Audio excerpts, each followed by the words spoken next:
Kurzemē starp Ventspili un Kuldīgu Ventas krastā atrodas Zlēkas. Šobrīd pagastā dzīvo nedaudz vairāk par 5000 iedzīvotāju, bet savulaik te bijis Kurzemes mērogā nozīmīgs kultūras centrs. Patiesībā Zlēku iedzīvotājiem ir paveicies, jo pēc dažiem gadiem tiks izdota grāmata par Zlēkām. Apjomīgs pētījums par šīs puses ļaudīm gadsimtu gaitā, par muižu un baznīcu, par visu nozīmīgo, kas te noticis. Kā tad sācies darbs pie grāmatas veidošanas? Vispirms jau izveidojot Zlēku attīstības fondu, pie kura šūpuļa stāvējusi kāda skolotāja, Elita Asne. Es biju tikko ienākusi Zlēku skolā, un es sāku lasīt, pētīt to, kas tur ir bijis, un uzzināju, ka Zlēkas ir brīnišķīga vieta ar lieliem un interesantiem noslēpumiem. Un man gribējās arvien vairāk un vairāk par to uzzināt. Un tad es sapratu, ka kaut kas ir jādara. Pēc Elitas iniciatīvas ar pagasta vadības atbalstu izveidotas Zlēku attīstības fonds. Tā statūtos ietverti vairāki darbības virzieni. Zlēku attīstības fonds tika radīts 2007. gadā ar ideju sakārtot Zlēkās turisma vidi. Viena no iecerēm bijusi izveidot Zlēkās muzeju. Līdz šim gan to nav izdevies realizēt, un šobrīd fonds vairāk pievērsies sociālo jautājumu risināšanai. Toties aktīvi tiek strādāts pie citas idejas – uzrakstīt grāmatu par Zlēkām. Pie tās strādā Latvijas Mākslas akadēmijas profesors Ojārs Spārītis un rakstniece no Ventspils – Laimdota Sēle. Man uzrunāja Jānis Kalniņš, Zlēku un Ugāles draudzes mācītājs, pagājušā gada vasarā. Kad viņš man pateica, ka ir doma rakstīt grāmatu par Zlēkām, sākotnējā doma bija rakstīt grāmatu par Zlēku baznīcu tikai. Un tā ir bijusi Ojārs Spārīša ideja, kurš tur ļoti bieži braucis un uzskata, ka šī baznīca būtu pelnījusi grāmatu. Es viņam pievienojos. Šī baznīca tiešām to ir pelnījusi un sen jau. Bet pēc tam viņi bija nonākuši pie secinājuma, kā baznīca viena, tā ir ēka, arhitektūra, tā ir mākslā, Kurzemes baroks un tā tālāk, bet galvenais arī cilvēki. Un tad grāmatai jābūt 2 daļās. Un tad tā otrā daļa, Zlēku vēsturi un cilvēki un notikumi, un tā tika uzticēta man. Pagājušā gada septembrī bija, kā saka, projekta prezentācija. Arī septembrī, tāpat kā šogad, kad mēs atskaitījāmies savā veidā par to, ko esam padarījuši. Lūk, un tāds arī bija tas sākums. Tobrīd man vēl nebija tāda īsti priekšstata, kā to grāmatu veidot. Kam tur jābūt, īstenībā, moderni sakot, man nebija koncepcijas. Bet Zlēkas man patīk, Zlēkas man vienmēr ir saistījušas. Es pat esmu pamanījusi, ka daudzās manās grāmatās tās Zlēkas parādās ir kā pašas no sevis.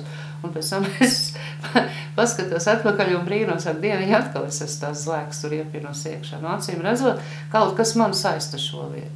Patiesību sakot, pirms gada es tiku uzrunāts no Zlēku draudzes veidot kaut ko līdzīgu grāmatai, līdzīgi kā tūlīt iznāks par Jelgavas Svētās Trīsvienības baznīcu. Liela monogrāfija, kurā tiek novērtēti šīs baznīcas dārgumi, skaistumi, mākslas vērtības un reizē arī kultūra vēsture. Un mēs nevaram paiet garām dzimtas sakariem ar pasauli un Eiropu un viņas, var teikt, kultūras pienesumam, jo tikai šo cilvēku tālais geogrāfiskais un kultūras kontaktu redzējums nodrošināja, ka Zlēkās, Ēdolē, Ugālē mums ir tādas mākslas vērtības un reizē muzikālās, skaniskās vērtības, kas tālu pārsniedz Latvijas un arī Kurzemes caurmēru. Tātad šeit ir bijuši tādi impulsi no Eiropas, kur Fon Bēru dzimtas kontakti ar Dānijas karaļnamu, ar Čehijas karaļnamu, ar Igaunijā esošajiem bīskapiem un muižniekiem ļāva ļoti plašā geogrāfijā iegūt meistarus, iegūt zināšanas un saprast, kas ir vērtība. Mums sākotnējā iecerē bija par vienu grāmatu, bet ļoti drīz mēs konstatējām, ka runāt par baznīcu, par mākslu, kas šeit atrodas, un nerunāt par cilvēkiem, kas te dzīvoja tad, kad tas viss tapa un joprojām dzīvo šajā vidē, tas vienkārši būtu ļoti nekonkrēti un faktiski neiespējami. Un tādēļ izkristalizējās doma par 2 grāmatām, kas, protams, būs vienā komplektā, kas ir cieši viens ar otru, ja, par mākslu un par cilvēkiem. Un tā doma pamats sākumā bija tāda mazītiņa, jā, bet viņa palika aizvien lielāka un lielāka un lielāka, un tā ir tā problēma, protams, kā Laimdots Sēle man teica, viņa saka, Jāni, es nezinu, kā to dabūs gatavu, bet te būs viss jānodrukā, ko es tur atradīšu, un es nezinu, cik tas būs, ja. Un tādas aprakstošas grāmatas, faktiski tas jau ir izvērties par ļoti nopietnu pētījumu, gan mākslā, gan vēsturē, gan viss kaut kur citur. Un mēs faktiski kā pasūtītājs Zlēku attīstības fonds un Zlēku baznīca, mēs tādā ziņā autors nekādā veidā pat neierobežojam. Jo gribētos, lai taptu kaut kas tāds, kas pēc tam būtu gadu desmitiem, kas būtu izmantojams kā avots tālākiem pētījumiem. Ja, jo, droši vien otra grāmata par Zlēkām netaps tuvāko gadu desmitu laikā. Un tādēļ arī tā īpašos termiņos mēs nevienu neieliekam, bet ļoti klusībā ceram, ka varbūt līdz tam 2015. gadam kaut kas varētu tapt. Bet tā ir tikai tāda iecer, tāda ideja. Es vispār gribu sākt ar aizvēsturi, ar ļoti, ļoti tāliem laikiem, jo ir jau milzīgs arheoloģiskais materiāls no Zlēkām, kas liecina, ka te jau dzīvots ir vismaz pirms 3 gadu tūkstošiem. Jā. Protams, pa tiem cilvēkiem pastāstīt neko nevar. Var tikai mazlietiņ attēlot, aprakstīt to, ko viņi darījuši, kas viņiem piederējis. Varbūt kā viņi ir sev posuši un tā tālāk, vai ne, un darbrīgi. Bet tad jau vēlāk nāk vēsture, kur mēs zinām, it kā zinām. Es arī pats sev saku, it kā es zināju, es patiesībā nezināju neko. 2012. gada septembra vidū Zlēku baznīcā pulcējās tie, kurus interesē grāmatas tapšanā jau paveiktais. Šodien Zlēkās mēs esam sapulcējušies atkal pēc gada. Pagājušajā gadā bija pirmais pasākums, kad tika iniciēta grāmatu rakstīšana par Zlēku baznīcu, par Zlēkām. Un šogad mums būs grāmata autori Ojārs Pārīts un Laimdots Sēle, kuri mums pastāstīs par to, kas tad gada laikā ir noticis. Jo doktors Pārīts ir bijis Vācijā arhīvos un daudz ko atradis. Laimdot ir savukārt apbraukājis Zlēkas, daudzus cilvēkus intervējusi. Un tāpēc man gribētos šim vakaram dot to nosaukumu zināmās, bet nepazīstamās Zlēkas. Un mēs mēģinām to visu kaut kā mazliet iepazīt. Centrā tam visam ir Zlēku baznīca, bet vēl vairāk cilvēku, kas dzīvo šodien Zlēkās un kas ir kādreiz dzīvojuši. Mans šī pavasara veikums bija mēnesis Vācijā arhīvos, kur es varēju uzturēties arī pateicoties Zlēku draudzei un viņas ziedotājiem, kuri ir palīdzējuši man būt ārzemēs un vākt materiālus gan par Bēru dzimtu, gan par Zlēku un Ēdoles baznīcām, kā izciliem Kurzemes kultūras pieminekļiem. Un šodien ir tas brīdis, kad es esmu atbraucis saviem sponsoriem un Zlēku draudzei parādīt, ko īsti es esmu atklājis, ko izpētījis un ko atradis. Un šeit, protams, man izdevās atrast Fon Bēru dzimtas brīnišķīgajos arhīvos, kuri ir nebeidzami lieli, un varētu teikt, ka neviens Baltijas un Latvijas pētnieks tajos vēl nav savu degunu iebāzis. Es biju pirmais, un tā sajūta arī ir brīnišķīga. Un atrast Ances muižas muižniekam, baronam Karlam Fon Bēram, dzimšanas dienā veltītu dzejoli un arī apsveikumu vēstuli, ko ir rakstījis vietējais Remešu mājas īpašnieks Jānis Grieze. Bet varbūt jūs gribat klausīties, kā skan 1882. gadā rakstīts dzejolis. Pones, Ances, mazgruntnieki, jauki ir tā tavi prieki. Kad tu šodien līksmā vaigā, Pones muižā allaž staigā. Kur tavs cienīgs baron grunts kungs, ko mēs šodien līksmi apsveiks, kā liela gruntnieks mums priekš stājas, pateiksim mēs, kā mums klājas. Kas var, lai izstāstīt plaši, acīm redzam mēs to paši. Ka mūsu barona lielkungs labprātīgs, labu darīgs un labvēlīgs, mājas mēreni pārdodams, ganekļus vēl līdz pie šķirdams, plikus kailus nenoposdams, jaunus mežus virs atstādams. Par to mūsu bērnu bērni skandinās jums dziesmas lēni. Kas tos augļus pilnam baudīs, nākamība, ko mums rādīs. Mēs jūs šodien kārsti sveicam, īsta kurzemnieka izruna, kārsti sveicam, pateicību jums izteicam. Urā, augsta laime jums, pērkonam līdz atskanāms. Remmes mājās 29. maijā 1882. gadā. Jānis Grieze. Šis dzejolis, sarakstīts tik pacilājošs un slavinošs, ir konkrēts pierādījums, ka tolaik sadzīvošana starp svežzemju kungiem un latviešu zemniekiem nemaz nav bijusi tik slikta. Pēdējo 20 gadu laikā, kopš mēs esam atkal atguvuši neatkarību, mums ir arī savādāk ieskati par vēsturi, un it īpaši par 1905. un 6. gada revolūciju, kurā mēs neatrodam vairs tik daudz šo te sociāldemokrātisko latviešu tādu dumpinieciskumu, kurā gribētu kāds izteikt savu protestu pret baroniem, bet atrodam ļoti daudz anarhijas, laupīšanas, uzbrukumus pasta nodaļām, policijām, pagasta namiem, var sakot, tur, kur var nolaupīt naudu. Un man liekas, ka ļoti daudz Latvijas vēstures grāmatās būtu jāmaina akcenti, kuri tur ir iezagušies pēc kara gadu ideoloģiskās tendences dēļ. Un gribas teikt, ka jā, baroni, protams, pārvaldīja Latviju. Protams, viņiem piederēja lielākā daļa zemes, bet viņu izveidotā hierarhiskā sistēma darbojās. Es gribu arī šodien draudzēji stāstīt par to, ka, protams, šie atnācēji ar zināšanām, menedžmentā, zemes pārvaldīšanā, saimniecībā, celtniecībā mācēja iekārtot un izveidot šeit modernu Eiropas infrastruktūru. Un Dievnams ir tikai šīs infrastruktūras viena redzamākā un skaistākā daļa. Otra skaistākā un redzamākā daļa ir mūža, kura sastāv no bezmaz tā kā tas ir bijis Lēkās, no vairāk kā 30 dažādām saimniecības ēkām. Citā turēja aitas, citā kazas, citā govs, citā cūkas, un, protams, bija mežsargs un dīķu pārvaldnieks un pārējais, un viss šīs lietas nesa naudu. Un tātad to vajadzēja pārredzēt, organizēt, sakārtot tā, lai strādātu ar plusiem, nevis ar mīnusiem. Un lūk, to šie te muižnieki iemācīja latviešu zemniekiem, un latviešu zemnieki, tad, kad 1920. gadā un arī mazgruntnieki un bezzemnieki gan ieguva zemi no muižām konfiscēto, gan, kā teikt, paplašināja savus laukus, dabūdami vēl klāt kaut ko. Viņi varēja prast saimniekot jau ar tādām metodēm, ko bija iemācījušies skolā. Tā bija Eiropas skola, ko muižā ieguva. Protams, par skarbu cenu. Dažkārt šī cena atstāja strīpas uz stilbiem un uz muguras, un tas, protams, prasīja arī pazemojošas situācijas, bet tā, protams, bija visa Eiropas kārtība tāda, kad absolūta vara, protams, prasa absolūtu paklausību. Vēsture, notikumi, bet galvenokārt cilvēki. Jo cilvēki ir tie, kas stājas vēsturi, cilvēki ir tie, kas rada notikumus.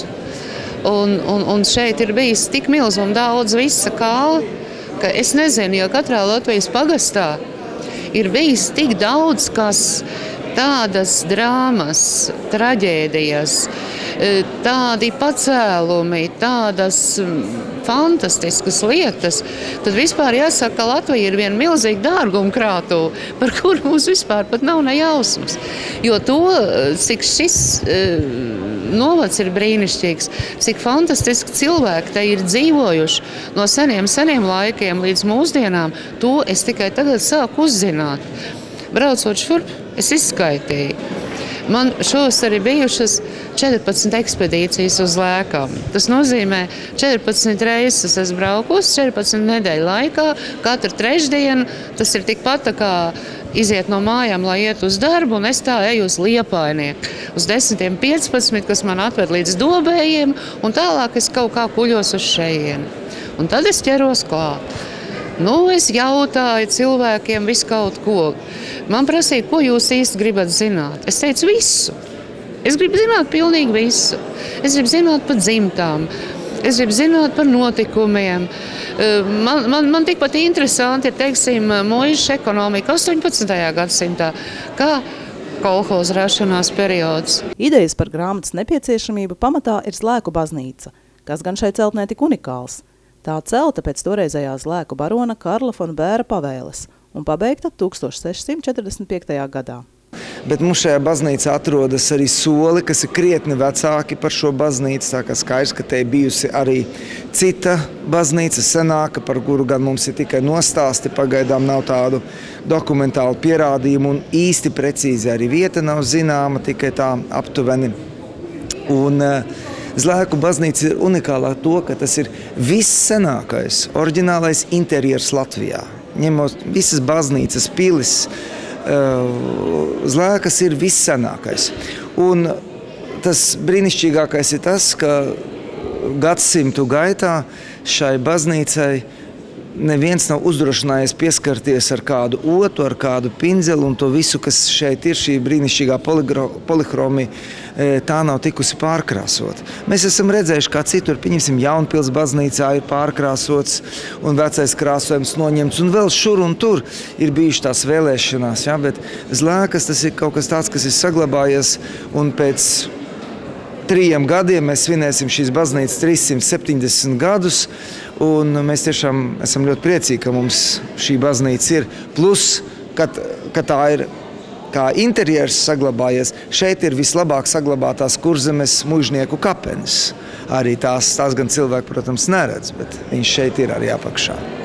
Bez unikālā interjera šai baznīcā ir arī ērģeles, kuras pēc speciālistu vērtējuma ir ļoti labas. No tās ērģeles ir pazīstamā ērģeļa būvētāja dzimta, tēvs un dēls ir Liepājā darbojās ilgus gadus no 1837. gada līdz pat vēl pēc Pirmā pasaules kara, ja, gan arī 100 gadus. Bet šis ir vidus periods, bet būvējs jau dēls, Kārlis Aleksandrs Hermans 1875. gadā.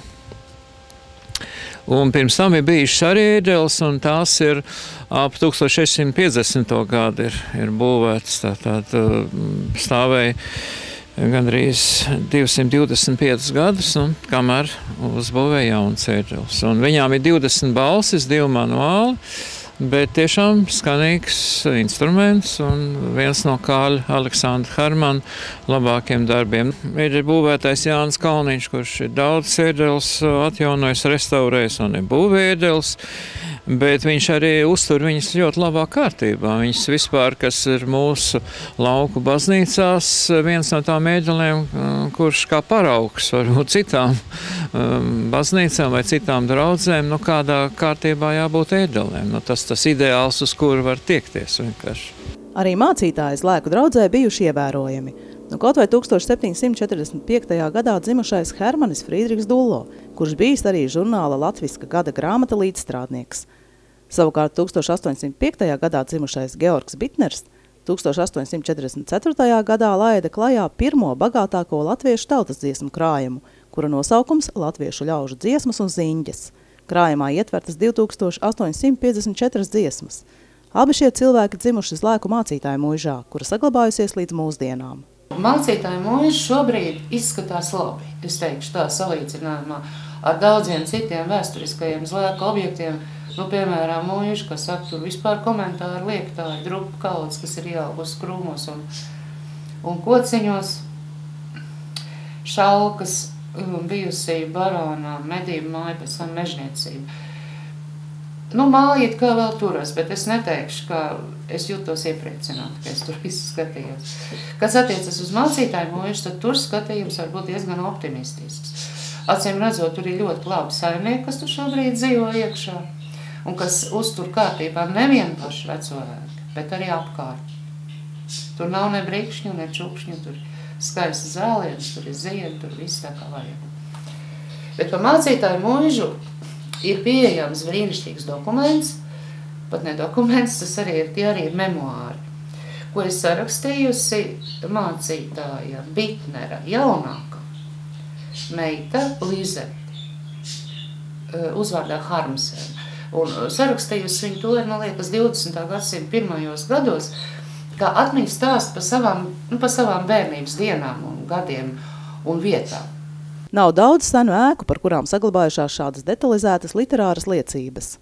Grāmata saucas Ein altes kurlandisches Pastorat, un tur viņa ir rakstījusi tā, ka jebkurš pētnieks varētu aiz sajūsmas pa sienu skriet. Sākot ar to, kāds izskatījās ārdurvis, ko ieraudzīja ieejot, kas bija pa labi, kas bija pa kreisi, kas bija tajā istabā, kas bija citā istabā, kādi bija skapji, kādas bija kumods. Viņi pat aiziet līdz tādām detaļām, kā apraksts, teiksim, kā varētu teikt, kārumu un garšvielu skapji, kas ir stāvējis augstajā istabā un kur glabājās kaltēti augi vietējie, protams, no paša Bitnera dārza, ābolu bumbieri, kaltētas upenes, medus, dažādas garšvielas, izkaltētas zāles, droši vien, kas ir domāts kaut kādiem veselības uzlējumiem, zāļu tējiņam. Tāpat tur glabājas smilšu kūkas un piparkūkas. Nu, iedomājies, kas tas bērniem. Un, protams, arī no ārzemēm kaut kāds ievestas garšvielas, tur muskatrieks, un tas var iedomāties, kā tas smaržoja, vai ne? Un kā smaržoja visu šī istaba. Viņa apraksta bērnistabu, viņa apraksta mācītāju kabinetu. Teiksim, tagad ar viņas grāmatu rokā, aizejot uz mācītāju mūžu, var skaidri pateikt, kur tad bija mācītāja Bitnera kabinetu logi. Un turklāt ne tikai Lizetes tēvu, bet arī vecā tēvu, respektīvi pirmā mācītāja Bitnera. Zlēku baznīca vairāk kārt cietusi dabas stihijās. Vienu no dievnama torņa degšanas gadījumiem aprakstījusi mācītāja Bitnera meita savā atmiņu krājumā. 1833. gadā, jūlijā. Kā tur ir tēvs sēdējis pie galda, acīm redzot, viņš ir vai nu rakstījis sprediķi vai strādājis pie saviem zinātniskajiem darbiem. Viņš tāds bija. Viņš bija botāniķis, viņš bija tauriņa pētnieks, entomologs, viņš bija dārzkopis, nu kas tik vien. Viņam bija interešu milzums. Nu lūk, un tad viņi pamanīja negaisa laikā, ka bija milzīgs, spēcīgs spēriens. Mācītājs noskaitījis, nu tā kā tagad arī mēdz skaitīt, lai zinātu, cik tālu ir negaisa šobrīd. Viņš paspēja noskaitīt līdz 4, atskanēja drausmīgs grāviens, un tad viņi pamanīja no baznīcas torņā stīgojam tādu vieglu dūmu strūkli. Nu, un tad mācītājs esot paķēris savu pumpi, rokas, es saprotu, sauc, ka tas bija rokam darbināts. Un pat taisnot aciņu, tad nevis pa skaisto to gatvi, kas ved ārā uz lielu ceļu, kur viņš brauc karietē, bet pa to mazo taciņu, kas ved gar mācītāju mūžu kalpmāju, un pa taisno projām uz baznīcu. Kadreiz tur varēja tiešām iziet pa taisno. Tagad arī var iziet tikai līdz Strautnieku ceļam, tā jāiet uz šoseis.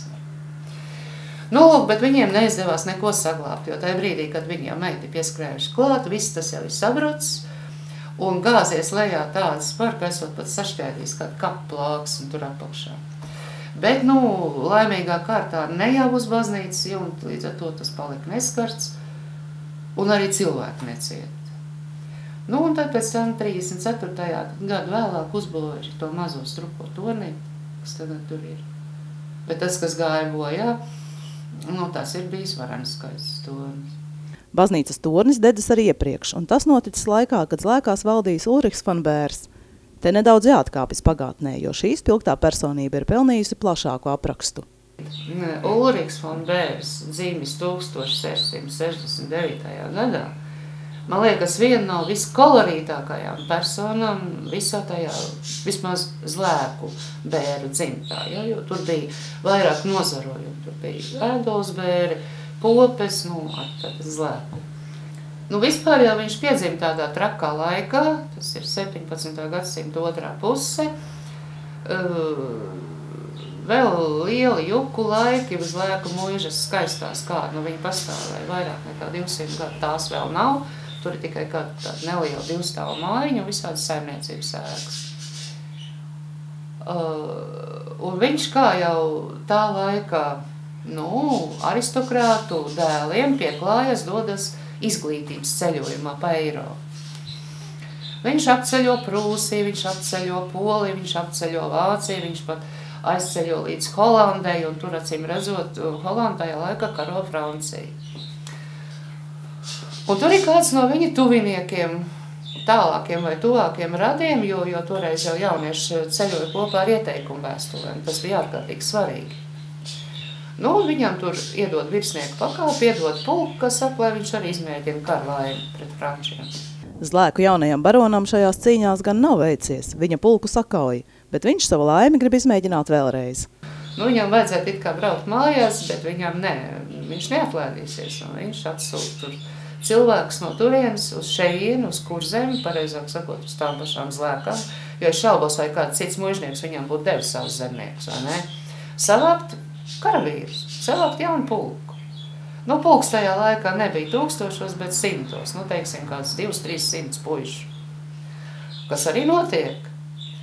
Un, nu, ir tas, ko daudz tie sērdiņu Latvijas mīlētāji droši vien iztēlos, ka tas bija sirdslosošs skats, kā šos latviešu bāleliņus atrāva no māmiņu un līgavu krūtīm un aizved uz 6 zemēm karot. Nu, es liecos domāt, ka tā tas nemaz nebija. Jo arī pa mūsdienām runājot, jaunieši, ja viņiem ir iespēja atrauties, turklāt no smaga darba, jā, no mēslu vešanas, no zemes aršanas, no staigāšanas visu laiku tur zirgam vai govī pakaļ, tagad uzvilkt skaistu mundieri, piejost ieročus, redzēt svešas zemes. Es domāju, ka liela daļa piekrīt ar prieku. Nu, tā viņš šos rekrūšus savāc un aizved, un viņi vēlreiz izkāvās. Bet arī otro reizi viņš diezgan pamatīgi dabūja pa kaklu, daļa no viņa puišiem krita, bet viena daļa palika dzīva, un kopā ar tiem viņš saņēma ziņu pa tēvu nav atgriezās Zlēkās. Iespējams, ka tieši šo karavīru vajadzībām Muižā toreiz uzcelts tā sauktais kavalieru nams. Nākamais stāsts par Ulrihu, kurš saglabājies līdz mūsdienām, ir par līgavas zakšanu. 17. 18. gadsimta jau krustpunkts, un viņš sadomāja precēties, viņam pašam tobrīd bija 30 gadu.